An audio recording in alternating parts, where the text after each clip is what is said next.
우리 조상들의 생활과 경험, 곧 삶의 이야기입니다. 그런 의미에서 우리 본당의 공소 이야기들을 할까 합니다. 저희 칠보 본당은 옛날부터 내려오는 4개의 공소가 있습니다. 능교공소, 동막공소, 구장공소, 종산공소. 그 중에서 구장공소는 거의 폐허되다시피 해서 건물이 무너지기 일보 직전이지만, 동막공소와 능교공소에서는 지금도 평일미사를 일주일에 한 번씩 봉헌을 합니다. 능교공소의 첫 출발점은 병인박해 이후 충청도에서부터 내려왔었던 그 순교자들의 후손이 모여서 형성된 곳이 아닌가라고 추측을 하고 있고요. 능교공소의 첫 번째로 본당심으로서 부임을 하셨던 분은 김창현 바오로 신부님이십니다. 1929년 5월 25일 대교교구 산하 신학생들 7명이 동시에 사제서품을 받게 됩니다. 그 중에서 5분이 우리 전라북도 출신이 되시는 것이고요. 그런데 김창현 신부님이 사제서품 이후에 첫 본당으로 발령을 받은 곳이 공교롭게도 본당이 아니라 정읍 신성 본당 관할 공소로 발령을 받으시게 됩니다. 오룡촌 공소, 현재 복흥성당 학선 공소라고 이야기를 하는데요. 김창현 신부님께서 그렇게 첫 본당으로 발령을 받으셔서 1929년도 8월 15일 성모승천 대축일 날 첫 미사를 오룡촌 공소에서 봉헌을 하게 됩니다. 이때 기록에 의하면 약 700명 정도가 모여서 미사 참여를 같이 하셨다고 그러죠. 그런데 김창현 신부님께서 오룡촌에 부임하셔서 지내다 보니까 지역적인 여건상 또 여러 가지 형편을 놓고 볼 때에 오룡촌보다는 능교가 본당으로서의 기능을 더 잘 수행할 수 있겠다 싶어서 오룡촌에서 능교로 본당을 옮길 계획을 세우시게 됩니다. 이미 드망즈 주교님께서 1929년 이전에 50평의 공소 건물을 지어놓은 곳이 있고요. 또 능교 공소 주변에 굉장히 많은 공소들이 산재를 하고 있었습니다.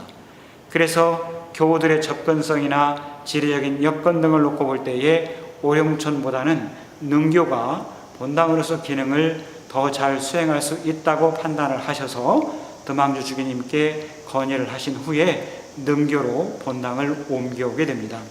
그래서 본격적으로 능교에서 김창현 신부님이 상주를 하시게 되고 사목 활동을 하시게 되는 거죠.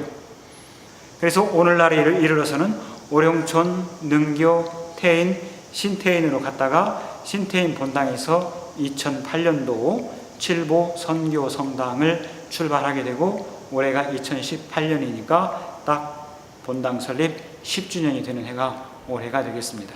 제가 9살 먹었을 때 유교 사변을 만났고 사변 후로 다시 여기를 들어와서 여기다 정착을 잡았습니다. 그때는 이 공소를 깃을 못 있으니까 개인 집에서 이제 아주 저희 아버지가 목수했는데 사칸 4짝으로 지어가지고 문을 쌍창문을 달아서 공소 날에 오게 되면 문을 싹 띄어버리고 그 중방에다가 나무 2개를 박아서 미사를 올려놓게 판자를 놓아가지고 그때는 신부님이 우리 신자를 쳐다보고 미사를 지는 것이 아니라 십자가 걸어놓고 이렇게 했습니다. 그때는 신부님이 엄히 가지고 문답 320중을 내는데 그에서 어디 몇 번 이렇게 지적해 가지고 하면은 하여튼 전인대장 하여튼 달달 애들아까지 320중을 내야 그 말하자면 고해성사를 봤어요. 60년 또 16살 먹었을 때 이제 신부님이 여기 오시는 날 아침에 가서 미사를 지내고 이제 끝나면 미사짐을 지고 오고 또 오롱촌으로 또 가서 또 거기에서 이제 끝나면 저희가 이제 또 미사짐을 짊어지고 그렇게 해서 그때는 이렇게 판공선사를 보고 또 4대 첨례는 이제 태인, 신태인으로 나갔어요. 그때는 뭐 그냥 1년에 4번 영선 제험을 많이 했어요. 시민님이 모든 게 공소에서는 이제 회장으로 주도해서 이제 공소예절이죠. 그때는 공소예절을 하고 그랬습니다. 2018년 오늘 우리 칠보분당에 속해 있는 공소들의 현실을 볼 때에 참 안타깝고 어려운 점들이 많습니다. 가장 큰 어려움은 인구 감소 및 노령화, 그분들의 연세도 이미 70대 중후반을 다 넘어섰다고 볼 수 있겠지요. 그래서 이분들도 5년, 10년 후에는 다 세상을 뜨시게 될 것이고 그 이후에는 미래를 장담하기 어려운 그런 상황이다, 이렇게 이야기할 수 있겠습니다. 물론 여러 가지 어려운 상황에 있어서 공소미사를 하지 않아도 되지만 그래도 공소라고 하는 것이 요즘 말처럼 단순히 본당 신부님이 상주하지 않는 곳을 공소라고 이야기하는데 그런 의미는 아닌 것 같고, 과거의 공소 개념은 가족들이 하나로 뭉쳐 살아가는 그런 공동체다라고도 이야기를 할 수 있었습니다. 하느님을 부모님으로 모시고 형제 자매들이 한 가족처럼 모여서 살아가는 곳. 그래서 아침 저녁 기도도 공소에서 함께 모여서 바쳤던 그런 모습도 있고요. 또 한 부모를 모시고 형제 자매들이 살아가는 것처럼 이웃들과 함께 살아가는 그런 흔적을 가지고 있는 것이 공소라고 이야기할 수 있겠습니다.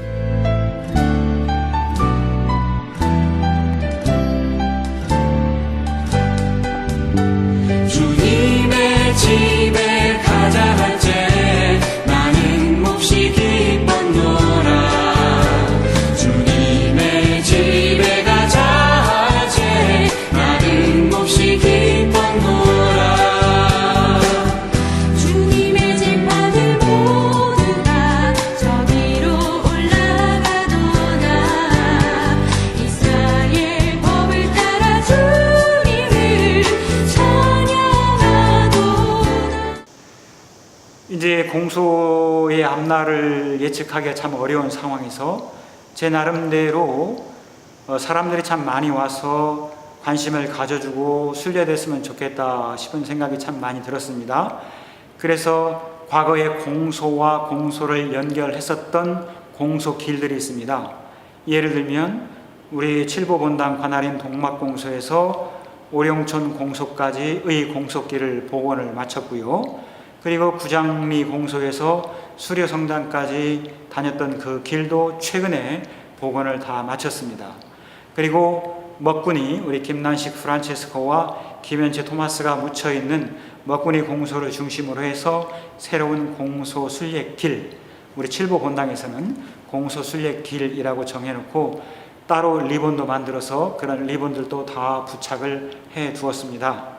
그래서 우리 조상들에 대해서 관심을 가지고 또 오늘 우리가 살아가는 데 있어서 정신적인 힘을 또는 신앙의 활력소를 되찾기 위해서 많이 오셔서 함께하는 시간들을 가지셨으면 참 좋겠다 싶습니다. 이러한 것들이 곧 공소의 미래를 염려하고 함께 해주는, 그래서 조금 더 발전시킬 수 있을 만한 그런 길들이 되지 않을까 싶습니다. 성부와 성자와 성령의 이름으로 공소에 모여가지고 무릎 꿇고 1시간 동안 공소예절, 지금으로 말하면 그때는 첨례라겠어요. 첨례를 다 마치면은 한 11시쯤 됩니다. 11시쯤 되면은 그 전에 누구는 쪽대, 누구는 쌀, 누구는 그릇, 솥단지, 그냥 한 20-30명이 모여가지고 바로 여기를 쭉 차도없으니까 걸어옵니다. 걸어가지고 딱 존자리에다가 자리를 치고 쪽대 들고 망치 들고 해가지고 고기를 잡아가지고 어죽을 끓입니다. 주일 첨례, 공소 첨례 끝나고 여기 와서 일을 못하겠으니까 물고기 잡고 같이 나눠 먹고 했었던 그런 것들이 사실은 초대교회 공동체의 삶을 살아간 것이잖아요. 그래서 외국 선교사들이 우리 한국 조선에 처음 그 교회사를 쓸 때 사도행전에 나왔던 초대교회 공동체의 삶을 살아가는 것이 조선교회다, 그런 이야기를 했었거든요. 그걸 잘 실천했던 게 주일날 공소 천례 끝나고 여기 와서 물고기 잡고 철렵하면서 어죽 끓여 먹고 나눠 먹던 것들 아니겠어요?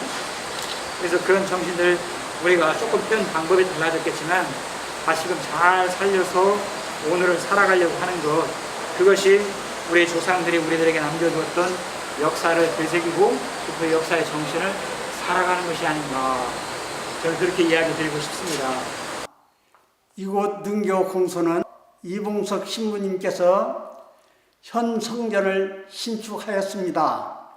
능교 공소는 120년이 넘는 신앙의 숨길이 살아있는 곳으로 널리 알려져 있어 연중 이웃을 찾아 피령을 하며 하느님을 체험하고 있는 곳입니다.